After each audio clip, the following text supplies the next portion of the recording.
बरेच जण रात्रीचं रेल्वे प्रवास करतात. मी सुद्धा त्या दिवशी खंडाळा रेल्वे स्टेशनवर उभं होतोय. माका कायच आसपास नाही आणि अचानक असो काही प्रकार घडलो ज्या प्रकारान अक्षरशः माझं जीव जावचो बाकी रावलो होतो. ती रात्र मी पुऱ्या जन्मात विसराक शकत नाही. मंडळी, तुमचा पुन्हा एकदा मालवणी बोको या यूट्यूब चॅनलवर स्वागत असा. आज मी तुमच्यासाठी आपल्याच एका सबस्क्रायबरांनी पाठवलेल्या एका अनुभवाबद्दल सांगणार असय. खंडाळा रेल्वे स्टेशनवर असो काय प्रकार तेंका अनुभव गावलो जेचो तुम्ही कधीच विचार करूक नशाल. पण त्याआधी जर तुम्ही या यूट्यूब चॅनलवर पहिल्यांदाच इला असाल तर या चॅनल सबस्क्राईब करूक विसरा नको. आणि व्हिडिओ आवडलो तर नक्की लाईक करा. लाईक न करता जाऊ नको. चला तर मग वळूया आपल्या आजच्या या घटनेकडे.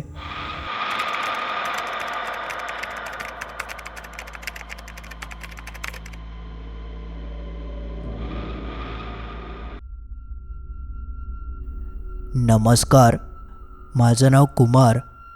आज मी तुमका माझ्या जीवनात घडलेलो एक असो अनुभव सांगणार असय जो अनुभव अजूनपर्यंत मी विसराक शकले नाही. तो आता माझ्या आयुष्याचा एक भागच बनून राहिलो असा. कधी कधी आपल्या जीवनात असं अचानक घडतं ज्याच्यासाठी आपण अजिबात तयार नसतो. एक दिवशी रात्री असंच काहीसो प्रकार माझ्यासोबत घडलं आणि थैसून माझं जीवनच बदललं. आता काय झालं तर मी तुमका सविस्तर सांगतोय. मी खंडाळा या ठिकाणी राहणारो. खंडाळ्यातल्या एका गावात मी लहानाचं मोठं झालोय. शिक्षण वगैरे माझं थयच झालं आणि त्यानंतर पुढील शिक्षणासाठी माझं मुंबईत येणं जाणं असायचं. मी एका डिझाईन फील्डमध्ये कामाक होतोय. त्यामुळे फॅशन या क्षेत्र माका खूप आवडायचं, ज्यामुळे मी त्याच्यात मास्टरकी केलंय आणि माका मुंबईत एका ठिकाणी कामसुद्धा गावलं. मी थंय नवीनच कामाक लागलं होतं. त्या माझं पहिलं काम होतं, ज्यामुळे घरचे माझे सगळे मित्रमंडळी खूप आनंदी झाले होते. काम लागल्यामुळे ते सगळेजण माझ्याकडे पार्टी मागत होते. आधी कॉलेज, मग काम मिळवची धडपड ह्या सगळ्यात मित्रांशी जास्त भेटीगाठी होत नाही होते, ज्यामुळे मी ठरवलंय की आता आपण काही दिवस गावाकडे जायचं, आईवडिलांका भेटायचं, कुटुंबासोबत वेळ घालवायचं आणि मित्रांका पार्टी वगैरे देऊन मुंबईत कामाक यायचं, असं काहीसं माझं ठरलं. आणि मी माझ्या गावाकडे इलोय. गावाकडे इल्यानंतर सगळ्या मित्रांसोबत गाठीभेटी झाले, पार्टी वगैरे आम्ही केलं. तरी 3-4 दिवसांसाठी मी माझ्या गावाकडे थांबलो होतोय, ज्यामुळे चांगलं वेळ माका आईवडिलांसोबत घालवता इलो. आणि अखेरीस माझं मुंबईत जाऊचं इलं. रात्रीची माझी एक ट्रेन होती, साधारण 10-10:30च्या दरम्यान, ज्यामुळे माझे मित्र माका खंडाळा या रेल्वे स्टेशनवर सोडू केले. थैसून आमचं गाव 10-12 किलोमीटरच्या अंतरावर होतं. एक 4 व्हीलर घेऊन ते सगळेजण माका सोडू केले होते. तेव्हा एकूण आम्ही 6 जण होतो, म्हणजे माझे 5 मित्र आणि मी. आमचं जेवण वगैरे झालं होतं. पण थंय इल्यानंतर असं माका समजलं की ज्या रेल्वेन मी जाणार होतोय ती रेल्वे उशिरान धावत होती. जवळजवळ 2-2.5 तास उशिरा येतली असे अनाऊन्समेंट ते करत होते.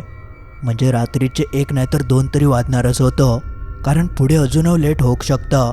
ज्यामुळे सगळे मित्र म्हणाक लागले की आता काय करूया. मी त्यांका म्हणत होतोय की तुम्ही जावा, तसं पण थांबान काय करतलास, तुमका परत जाऊन झोपाचा. पण ते सगळेजण म्हणाले नको, आम्ही थांबतो. मग काही वेळ ते थांबले. गप्पा गोष्टी आमचे चालूच होते. नंतर परत अनाऊन्समेंट झाली की अजून अर्धा-पाऊण तास ती रेल्वे उशिरान येणार होती. त्यामुळे मग मी माझ्या मित्रांका म्हणालोय की आता बस झाला, तुम्ही जावा, मी थांबतोय. शेवटी मग ते माझं निरोप घेऊन थैसून निघून गेले आणि मी एकटोच त्या स्टेशनवर थांबलोय. माझ्यासोबत अजून इतरही प्रवासी होते, पण संख्या खूप कमी होती. साधारण 10 ते 15 जण, ते पण लांब लांबवर थांबले होते. माझ्या आजूबाजूक तसं कोण नाही. मी एक बसाची जागा बघितलंय, बॅगे बाजूक ठेवलंय आणि थयच आडवं झोपान दिलंय, कारण अजून 2-1 तास तरी बाकी होते. बाहेर मस्त गारवा पडलं होतं. पण नाही म्हटलं तरी थोडीफार मनात भीती असतं, कारण कोण आजूबाजू ओळखीचं नसल्यामुळे बॅगे वगैरे सांभाळकोय रात्रीचे चोर वगैरे खूप मोठ्या प्रमाणात फिरतात, ज्यामुळे मी थोडं सतर्कच होतोय. बघता बघता अर्ध पाऊण तास निघान गेलो. जशी जशी रात्र होत होती तशी आजूबाजूची माणसं हळूहळू कमी होऊ लागली. आधी बऱ्यापैकी माणसं होती, पण नंतर नंतर खय गेली काय माहिती. जवळजवळ पूर्ण स्टेशनवर 10-1च माणसं माका दिसत होती, बाकी कोण नाही. अजून खूप वेळ बाकी होतं. आता करायचं काय? त्यामुळे मी आपले डोळे मिटून घेतलंय. झोप काय येत नाही होती. पण अचानक काय झालं काय माहिती, माझं डोळं लागलं. कसं झोपले माका कळालं नाही, कारण सहसा मी असं रेल्वे स्टेशनवर एकटो असताना माका झोप काय लागत नाही, पण त्या दिवशी लागली. कदाचित दिवसभर खूप फिरणं झाला होता, ज्यामुळे थोडं थकवंसुद्धा होतं. त्यानंतर अचानक माझ्या पायाकडे कोणीतरी स्पर्श केल्यान तसं मी गडबडन जागो झालोय. जशी मी डोळे उघडून बघतोय तर माझ्या पायाखाली एक वयस्कर म्हातारो माणूस बसलो होतो. अचानक त्या माणसाक बघून मी जरा दचाकलोय आणि पटकन उठून बसलोय. तसं तो म्हातारो म्हणालो, अरे घाबरू नको, बस बस. आता वयस्कर म्हातारो बसलो म्हटल्यावर आपण झोपणार कसा, म्हणून मी पाय मागे ओढून घेतलंय आणि त्यांच्या बाजूकच बसलोय. तसे ते आजोबा म्हणाक लागले, अरे उठलं कशाक, झोपायचा ना, गाडी येऊक अजून वेळा. त्यावर मी त्यांका म्हणालोय, हो नको आजोबा, आता गाडी येऊकच झाली आणि तसं पण माका काय झोपाचं नाही होतं, तुम्ही बसा.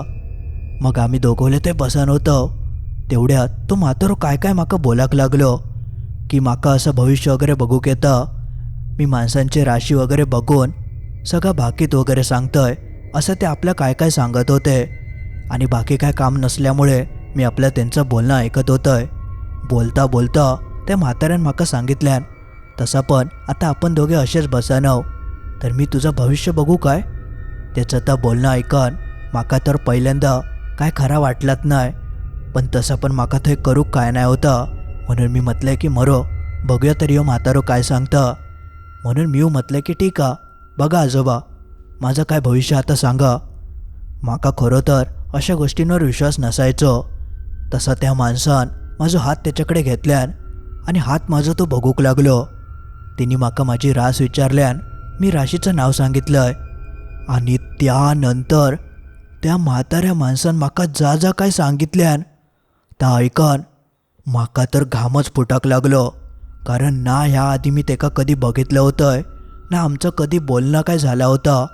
दोघोले अनोळखी, पण तरी देखील तो म्हातारो माणूस माझं नाव सांगाक लागलो. त्यांनी माझ्या वडिलांचं नाव सांगितल्यान, माझं जन्म कधी झालो ह्याव सांगितल्यान, जन्माचं ठिकाण खयचं, त्यानंतर तुझी आई, तुझ्या घरात कोण हत, आई वडील काय करतात, त्यांचं वय काय असं, वडिलांका कसलो आजारा, आईक कसलो आजारा, ह्या इत्तमभूत त्यांनी माका सांगूक घेतल्यान. आणि तो जा काय बोलत होतो तो शब्दान शब्द खरं होतं. ता ऐकन मी तर पूर्ण हात रानच गेलोय. इतकी माहिती या म्हाताऱ्याक माझं हात बघून कशी काय समजली. मी म्हणाले असा कसा काय शक्य. इथपर्यंत तर सगळं ठीक होतं, पण त्यानंतर तो म्हातारो जा काय बोललो ता ऐकन माझ्या पायाखालची जमीनच सरकली. त्याने माका सांगितल्यान की पुढच्या 2 वर्षात तुझं मृत्यू अठळा, तुका धोको हा, लवकरात लवकर तुका काहीतरी करूक होया, असं तो स्पष्टपणे माका म्हणालो. आता इतकी सगळी माहिती त्यांनी बरोबर सांगल्यान आणि ह्यो माणूस आता असं सांगता म्हणजे माझा काय खरा नाही. माका पहिल्यांदा ह्या काय पटायचं नाही, पण त्याने जी सगळी माहिती माका सांगितल्या नव्हती ती ऐकल्यानंतर माझी तर चांगली तणतणली. ह्या माणसाक नक्कीच काहीतरी जाणीव हा आणि ह्यो देवासारखोच कोणतरी माका सावध करू केलो हा. तरीसुद्धा मी तेंका म्हणालोय, हो आजोबा, असं काहीतरी माका सांगा नको, आणि हात मी ओढून घेतलोय. तसं तो म्हातारो म्हणालो, अपघाती मृत्यू हा, सावध राव, मी तुका सावध केलंय. ता ऐकन तर माझ्या काळजाचे ठोकेच वाढाक लागले. आता काय करायचं, माका कायच सुधरत नाही होता. बरा तो माणूस सुद्धा साधं सुद्धा वाटा नाही. तेवढ्यात तू म्हातारो म्हणालो, माझ्याकडे एक उपाय हा, तो जर तू केलं तर या मृत्यूपासून तू वाचक शकतं. म्हाका काय अजून पर्यायच उरलो नाय. मी तांकां म्हणाले काय करूचं लागतला. तेव्हा तिने आपल्या पिशयेसून काहीतरी बाहेर काढल्याने लाडवासारखा गोलगोलता काहीतरी होता. त्यांनी त्या माझ्या हातात ठेवल्याने आणि ते म्हणाले, ह्या प्राशन कर. म्हाका समजत नाही होता की मी काय करू, पण त्यांनी म्हाका बोलण्यात इतके बोलवल्याने की ता जर नाही खालय तर माझं मरण निश्चितच हा, असं ते म्हाका काय काय बोलाक लागले. शेवटी भियान मी त्या पटकन खालय. एकदम गोड तो पदार्थ होतो. काय होता तर म्हाका नाही माहिती, पण एकदम तोंड गोड होऊन गेला. आणि तेवढ्यात माझ्या रेल्वेची अनाऊन्समेंट झाली. तसं मी पटकन मागे वळून बघूक लागलोय. जसं म्हाका कळालं की रेल्वे येता तसं मी त्या आजोबांका म्हणालोय, चला गाडी येऊक झाली. पण जसं मी पुढे वळान बघून त्या म्हाताऱ्याक बोलतोय तवसर तो म्हातारो खंय नाहीसो झालो. ताच म्हाका समजलं नाय. अवघ्या 4-5 सेकंदातच तो म्हातारो खंय तो गेलो होतो. मी आजूबाजूक सगळीकडे बघितलंय. तो काय म्हाका दिसलो नाय. एखादा स्वप्न किंवा भास कसो होता तसंच काहीसं तो प्रकार होतो. म्हाका तेव्हा वाटलं की नक्की स्वप्न असतला. तसं मी पटकन माझ्या खिशाक हात लावलंय, कारण मगाशी तो म्हातारो जेव्हा काय काय म्हाका सांगत होतो तेव्हा त्यांनी माझ्याकडसून एक गोष्ट मागितल्यान तो म्हणालो की तुझ्याकडे जा काय असत ता म्हाका दे. तेव्हा म्हाका वाटलं की पैसे वगैरे मागत असत, पण तो म्हणालो पैसे नको, पण तुझी एखादी वस्तू म्हाका दे ज्याची जास्त किंमत नसली तरी चलत. तेव्हा मी पटकन खिशासून माझं रुमाल काढून त्याच्या हातात ठेवलं होतं. म्हणून मी पटकन किसोर आपूक लागलोय, कारण भास असत तर रुमाल तर माझ्या खिशातच असतलो. पण खिशात जेव्हा मी हात टाकून बघतोय तर खिशात काय रुमाल नाही आणि तोंडात एकदम गोड गोड वाटत होता. ता बघून म्हाका समजलं की हो भास नक्कीच नाही. मगाशी तो माणूस हयच होतो आणि त्याने माझं रुमालव नेल्यान आणि म्हाका काहीतरी खावखाव दिल्यानं म्हाका भीती वाटाक लागली. म्हाका समजलं होतं की मी काहीतरी चूक केलंय. त्या माणसाकडसून त्या खाना घेता नाही होता, पण त्या खाल्यानंतर सुद्धा म्हाका काय तसं त्रास होत नाही होतो. सगळा काही व्यवस्थित होता. पण त्यानंतर गाडी कधी इली आणि कधी निघान गेली ताच म्हाका समजलं नाही. म्हाका सगळं स्पष्ट दिसत होतं. गाडी इली, प्लॅटफॉर्मवर लागली, अनाऊन्समेंटही झाली, सगळी लोकं चढली आणि 5-1 मिनिटांत ती गाडी सुटली देखील. पण मी एका धुंदीतच त्या ठिकाणी बसून राहिलोय. म्हाका कायच सुधारलं नाही. माझं पूर्ण शरीर आकडानच गेला होता. आणि त्यानंतर एकदम भोवळ इली. जेव्हा माझे डोळे उघडले तेव्हा मी एका हॉस्पिटलमध्ये होतोय आणि माझ्यासमोर एक नर्स बाई होती. मी अचानक घाबरलोय. ह्यो काय प्रकार घडलो? मी तर रेल्वे स्टेशनवर होतोय. तशी ती नर्सबाई म्हाका म्हणाली, शांत हो, घाबरा नको, मी तुझ्या घरच्यांका बोलवतोय. तशी ती बाहेर जाऊन माझ्या आईवडिलांका घेऊन इली. जेव्हा म्हाका आईवडिलांनी बघितल्याने तेव्हा तेंका वायच बरा वाटला. आई पटकन धावत इली. तिने माझ्या डोक्यावरसून हात फिरवल्यान आणि म्हाका विचारूक लागली, अरे झाला काय? आमका उगाचच घाबरवलं तू. तेव्हा मी आईक विचारलंय, आई मी हय कसो काय इलय? तेव्हा आईन म्हाका जा काय सांगितल्यान ता ऐकून माझी तर बोबडीच वळाली. आई म्हणाली की त्या दिवशी तू मुंबईत जाऊक निघालं होतं तेव्हा रात्री तू त्या ट्रेनमध्ये बसाकत नाही. सकाळी थंयच्या लोकांनी तुका थंय बेशुद्ध अवस्थेत बघितल्याने आणि तुझ्याकडचं मोबाईल घेऊन तुझ्या मित्राक फोन लावल्याने तसे सगळेजण थंय गेले. मग थंयसून ते तुका हॉस्पिटलमध्ये घेऊन इले. आमका देखील बोलवल्याने. जवळजवळ गेले 4 दिवस तू हय बेशुद्ध अवस्थेत पडानं. आमची हय काय अवस्था झाली असत तू विचार तरी केलं काय? जशी आई ह्या सगळा बोलता तसं म्हाका जबरदस्त धक्को बसलो. 4 दिवस मी हय बेशुद्ध पडानय. डॉक्टरांका कळत नाही होतं की माझ्यासोबत नेमका काय घडलं. आणि त्यावेळीसुद्धा माझ्या डोक्यातच येत नाही होतं की माझ्यासोबत ते रेल्वे स्टेशनवर काय प्रकार घडलो. तो जो म्हाताऱ्याचा प्रसंग होतो तो पूर्णपणे फुसानच गेलो होतो. त्यानंतर मग डॉक्टरांनी माका डिस्चार्ज दिल्याने मी घराकडे इलय. सगळे मित्र माझ्यासोबत होते. कोणाकच कळत नाही होतं की माझ्यासोबत असं काय प्रकार घडलो. ते माका विचारतसुद्धा होते की काय झालं, पण माकाच काय आठवत नाही होतं. मग जास्त त्रास होता नाही म्हणून कोणी मग जास्त विषय तो काढूक नाही. आणि मग काही दिवस डॉक्टरांनी माका घराकडेच आराम करूक सांगितल्याने ज्यामुळे मग मी अजून काही दिवस गावाकडेच थांबणार होतोय. पण त्या दिवसापासून माझ्यासोबत काही तो भलतोच प्रकार घडाक लागलो. घराकडे झोपलेलो असताना सतत माका असं वाटा की कोणतरी माझ्या व्यतिरिक्त सुद्धा माझ्यासोबत असा. त्या सगळ्याची जाणीव माका होक लागली होती. वरच्यावर डोक्यात जड व्हायचा आणि बऱ्याचशा गोष्टींचं माका विसर पडाक लागलो होतो. म्हणजे छोट्या छोट्या गोष्टी मित्र येऊन म्हणायचे की अरे ह्या झाला ता झाला, तर कायच माका आठवत नाही होतं. असं ह्यो काय प्रकार घडतं ताच माका समजत नाही होतं. माझी ती अवस्था बघून घरचे म्हणाले की तू आता हयत थांबायचं. या अशा अवस्थेत तुका मुंबईत जाणं बरोबर नाही. आणि तेव्हा माझी स्वतःची सुद्धा इच्छा होत नाही होती की मी मुंबईत जाऊन काहीतरी काम करेन. माका घरातच झोपान राहासारखं वाटत होता. दिवस रात्र मी माझ्या खोलीत पडा नसायचंय. ना कोणाशी जास्त संवाद व्हायचो, ना मी घराच्या बाहेर काही फिराक जायचंय. घरच्यांका कळत नाही होतं की माझ्यासोबत तो काय प्रकार घडलो. पहिले काही दिवस असेच निघान गेले. घरच्यांका वाटलं की नंतर नंतर बरा वाटत. आजारी असल्यामुळे असा करीत असत. पण ता सगळा हळूहळू कमी होचा सोडून वाढाकत लागला. रात्री अपरात्री माका अचानक काहीतरी भयंकर गोष्ट दिसायची आणि मी ओरडान उठायचंय.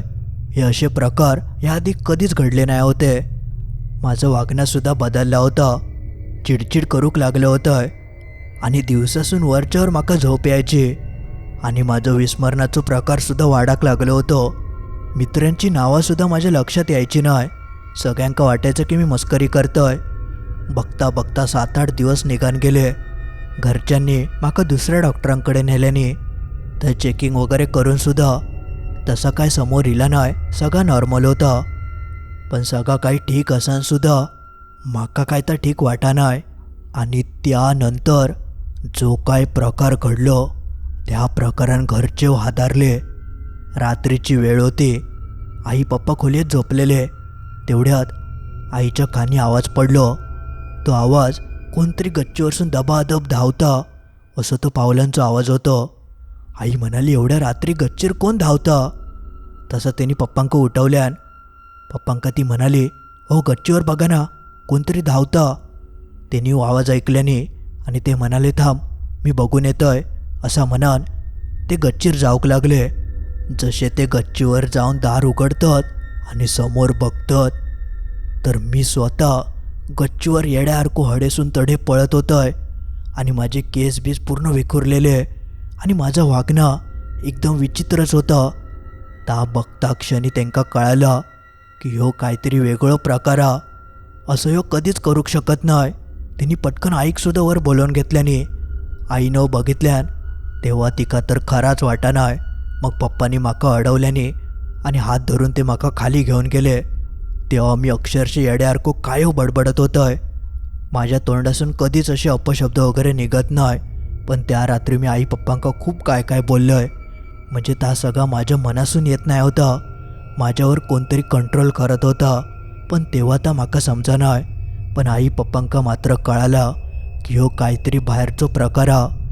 मग पप्पा ज्या ठिकाणी कामावर जायचे त्याच्या मित्रांका ते ह्याबाबत बोलले की असं असं प्रकार माझ्या मुलासोबत घडतं. तेव्हा थंयच्या एका माणसान माझ्या पप्पांच्या मित्रांनी त्यांका सांगितल्याने की थंय एक जवळच एक मठ त्या मठात एक स्वामी बसतात. त्यांच्याकडे एकदा जावा, ते तुमका नक्की मार्ग देतील. तो जो मठ होतो तो उंच डोंगरावर होतो आणि पायरे चढांवरती जावचा लागायचा. पण पप्पा आणि आई माका थंय घेऊन गेले. पण त्या दिवशीसुद्धा एक असो प्रकार घडलो की तो ऐकानसुद्धा तुम्ही घाबरशाल. त्या मठाकडे जाऊचो रस्तोच आमका सापडा नाही. म्हणजे ती जी शक्ती होती ती काय काय करून आमका रस्तो चुकोवक बघी होती. म्हणजे थंय जाता नये म्हणून ती शक्ती अडवचो प्रयत्न करत होती. शेवटी मग पप्पांनी त्या मित्रांका फोन लावल्याने आणि त्यांका ते म्हणाले की मठ आमका गावत नाही. तसे त्यांचे मित्र स्वतः गाडी घेऊन थैले आणि त्यानंतर तिने आमका रस्तो दाखवल्याने तो रस्तो एकदम सरळ होतो आणि आम्ही देखील त्याच रस्त्याने गेलेलो. पण तो मठ काय केले आमका दिसलोच नाही. पण पप्पांच्या मित्रांन स्वतः येऊन तो मठ दाखवल्यान तेव्हा मात्र आमका तो मठ गावलो. मग ते आमका वरती घेऊन गेले. त्यावेळी ते स्वामी जरा स्नान वगैरे करत होते, त्यामुळे बाहेर आमका थांबायचं लागलं. 10 मिनटानंतर त्या स्वामींची आमची भेट झाली आणि जेव्हा त्या स्वामींनी माका बघितल्याने त्या क्षणी त्यांनी ओळखल्याने की काहीतरी नक्कीच गडबडा. ते अंतर्ज्ञानी होते. तेंका बघता क्षणी कळाला होता की ह्यो प्रकार एका काळ्या विद्येचो असा. त्यामुळे त्यांनी माझ्या पप्पांका सांगितल्याने की ह्यावर मी काय इलाज करू शकत नाही, कारण ह्यो इलाज त्याच माणसांनी करूचो असता जेंका ह्याबद्दल चांगली कल्पना असा. ते तुमका लवकर ह्याच्यासून बाहेर काढूक शकतात. त्यांनी एका माणसाचं नाव सांगितल्याने तो एका गावात राहायचो. ते काय या सगळ्याची माहिती होती, पण तो चांगलं होतं. बऱ्याच लोकांका त्यांनी अशा प्रकारासून बाहेर काढलेला होता. स्वामींनी आमका रस्तो दाखवल्याने आणि आम्ही त्या माणसाच्या भेटीक गेलो. तो माणूस दिसाक इतको भयंकर होतो की असा वाटा की हय येऊन आपण चूक तर नाही ना केलं. पण त्या माणसान आमका योग्य मार्ग दाखवल्यान. तिने आमका सगळे विधी करूक सांगितल्यान. विधी खूप मोठे होते. बरेच दिवस आम्ही त्या माणसाकडे जायचो. पण त्या माणसानं जेव्हा ते विधी करूक सुरुवात केल्यान तेव्हा हळूहळू माझ्यात बदल जाणवूक लागलो. आणि सगळ्यात मोठो बदल ह्यो होतो की जे गोष्टी मी विसराक लागले होते ते हळूहळू माझ्या डोक्यात येऊक लागले होते. माका सगळं आठवूक लागलेलं. आणि सगळ्यात शेवटी माका तो प्रसंग आठवलो जेव्हा रात्री मी त्या स्टेशनवर बसलो होतो आणि तो वयस्कर म्हातारो माझ्याकडे इलो होतो आणि त्यांनीच माझ्याकडसून ह्या सगळा करून घेतल्यान. माका खाऊक दिल्यान आणि माझ्याकडसून तो रुमाल वगैरे नेल्यान होतो. जेव्हा ह्यो सगळं प्रसंग मी स्वतः तोंडान सगळ्यांका सांगितलंय तेव्हा सगळेच जण हादरले. आणि त्या माणसानं देखील सांगितल्यान की तोच तो माणूस होतो ज्यांनी तुझ्यावर काळी विद्या करूचो प्रयत्न केल्यान. आणि त्यांनी या सगळा कशाक केल्यान ह्याव कारण त्या माणसानं आमकां सांगितल्यान होता. ता कारण ऐकान तुमची सुद्धा झोप उडान जायत. तो माणूस म्हणालो की तो जो माणूस काळी विद्या करणारो होतो तेका त्याचा मरण समाधला होता. पुढच्या 2 वर्षात त्याचा मृत्यू निश्चितच होणार होतो आणि तो आपलं मृत्यू होऊ नये म्हणून ही काळी विद्या दुसऱ्या व्यक्तीर करत होतो, जेणेकरून आपला मरण तो त्या समोरच्या व्यक्तीक देत. आणि त्यांनी एका बोलण्यात फसवल्यान आणि आपल्यावरचं संकट ह्याच्यावर ढकलल्यान, ज्यामुळे पुढच्या 2 वर्षात याचा अपघाती मृत्यू होणारच होतो. पण नशीब तुमच्या देव साथिक होतो. त्यांनी तुमका मार्ग दाखवून बरोबर माणसाकडे आणल्यान. ह्यो प्रकार साध्या सुध्या माणसाक समाधणारो नाही होतो. आणि खरोखरच ह्या सगळ्या देवान जुळवून आणल्यान होता. कारण पप्पांच्या मित्रांका जर पप्पांनी ह्या बोलल्यानीत नसतं तर त्या डोंगरावरच्या मठात आम्ही गेलो होत नसतो. त्याच्या स्वामींका भेटलं होत नसतं. आणि स्वामी जर नाही भेटले असते तर ह्या माणसापर्यंत आम्ही कधीच पोचूक शकलो नसतो. स्वामी साक्षात देव होते आणि त्यांका माहिती होतं की ह्योच माणूस आमका या सगळ्यासून बाहेर काढूक शकता. म्हणून त्यांनी स्वतः काही एक न करता ह्या माणसाकडे येऊक आमका सांगितल्याने आणि हय इल्यानंतर आम्ही अखेरीस त्या मोठ्या संकटातून वाचलो होतं. संकट कसलं? माझं मरणच निश्चित होतं. मरणाच्या दारावरसून मी मागे इलो होतोय. त्यानंतर आम्ही त्या माणसाचे खूप आभार मानलो. त्या माणसानं आमच्याकडसून काही एक घेऊक नाही. तो माणूस म्हणालो की जीवनात मी असे खूप चुकीचे गोष्टी केल्याय, पण माका त्या सगळ्याची जाणीव झाली. देवान माका एक संधी दिल्या ना आणि त्याच संधीचा आता मी सोना करतोय. अशा भयंकर प्रकारात अडकलेल्या लोकांका मी बाहेर काढून माझ्या आधीची थोडी तरी पापा कमी होतील यासाठी ह्या मी करतोय.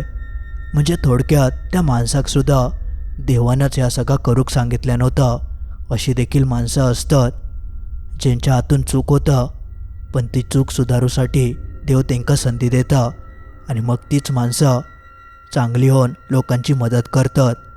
त्या दिवशी माका तो माणूस गावलो आणि माझं जीवन वाचलं. नाहीतर माझा काय झाला असता आता ही गोष्ट सांगूक मी जिवंत असतंय की नाही ह्याव देवाकच माहिती. पण त्या रात्री असो काय प्रकार घडत आणि माझं जीवन बदलून जायत ह्याचं मी कधी स्वप्नात देखील विचार करूक नाही होतंय. अचानक एक अनोळखी माणूस येतं आणि अवघ्या 10-1 मिनिटातच इतक्या सगळा पालटून जाता ह्याचा विचार करून या खरा की खोटा ह्याव कळत नाही. पण ह्यो सगळो प्रकार मी स्वतः अनुभवलोय. त्यामुळे मी ह्या सगळ्या वर्षून तुमका एकच गोष्ट सांगतोय, अनोळखी माणसाशी जास्त जवळीक करू नको. आणि असा काय जर सांगणारो गावलो तर त्याच्यापासून लांबच राहा. भले काय असो वा नसो, जा काय नशिबात ता होतला. अशीच माणसं फसवतात आणि आपल्याक अडकवतात. मी असंच अडकलोय, पण तुम्ही अडका नको, एवढाच माझा सांगणं असा. मंडळी, आज पुरता एवढाच. तर मित्रांनो, असं काहीसं होतं आपलं आजचं ह्यो एक भयंकर अनुभव. जो तुमका कसं वाटलं त्या कमेंटमध्ये नक्की कळवा. आणि गोष्ट जर आवडली असत तर व्हिडिओक लाईक करूक विसरा नको. आणि आपल्या मित्रमैत्रिणींका ज्यांका अशी गोष्टी ऐकाक आवडतात त्यांका या व्हिडिओची लिंक नक्की पाठवा, जेणेकरून ते अशी गोष्टी ऐकतील आणि सावध होतील. आणि आपल्या सबस्क्रायबरांनी जी चूक केल्याने ते करूचे नाही. आणि अजून तुम्ही या चॅनल सबस्क्राईब करूक नसाल तर सगळ्यात आधी या चॅनल सबस्क्राईब करून टाका. चला तर मग लवकरच भेटाया असंच काहीसं भयंकर अनुभव घेऊन रविवारी ठीक रात्री 10:30 वाजता.